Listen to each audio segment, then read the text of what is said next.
There are many design elements you can add to your HTML documents using CSS, also known as cascading style sheets. This video will show you how to adjust the font style of the text on your HTML document. You know, if you want it to be shown in italics or just the normal style. Different font styles might come in handy if, say, you wanted to have a group of text or a paragraph stand out. Like, for example, you've got a quote in there somewhere. Here, let's take a look at an example in our editor. Now, here in my editor, this is a Komodo editor, by the way. I've got my content down here in the body section, and I've already got some style set up here in the head section between the opening and the closing style tags. And I've got the styles already added down here in the content area. Like, for example, under H2, I'm using the h2.italic class, and it is going to be, you got it, styled italics. And I've got the first paragraph styled with italics and the second paragraph styled with oblique to demonstrate these two different types of style. And I've got them set up here in the normal CSS syntax, where we've got the name of the selector,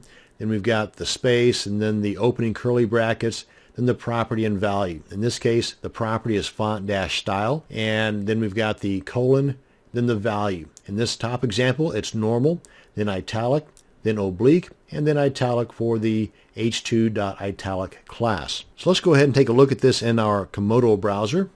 And here we go. Now there's no styling in the H1 tag content right here, so that's just normal. Now in this first H2 tag, we've got that styled as italic, and then the second H2 tag, no additional styling whatsoever. That's why it looks just normal. So let's take a look at the difference between italic and oblique. That's the first paragraph is italic, as you can see here, and the second paragraph is oblique, as you can see here, as defined by this particular class. Now, you can look very, very close here and still not see a difference, because there really is no difference. Technically, there is a difference. Just like technically there is a difference between stereophonic sound and quadraphonic sound, only most of us normal people cannot hear the difference between a stereophonic sound and a quadraphonic sound, but yes, there is a technical difference between the two. Now, that's styling the different blocks. What if you wanted to style just a few words or a sentence, or even a single word within these blocks? Well, that's where an inline CSS style would come into play, and we would use the span tag. Let me show you what I'm talking about.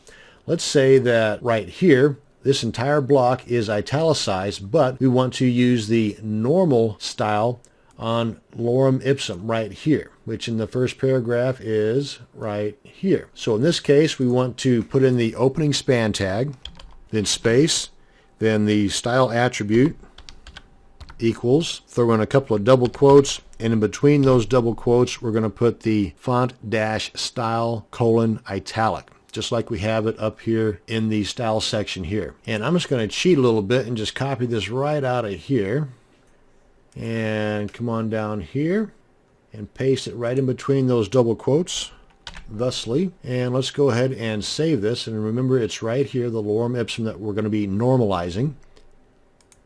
And there we go. Okay, so there's a reason behind using the normal style. That's how you can add font style to a small group of words or a single word within a block of text. And this brings us to the end of this video on using CSS to style the text on your HTML document.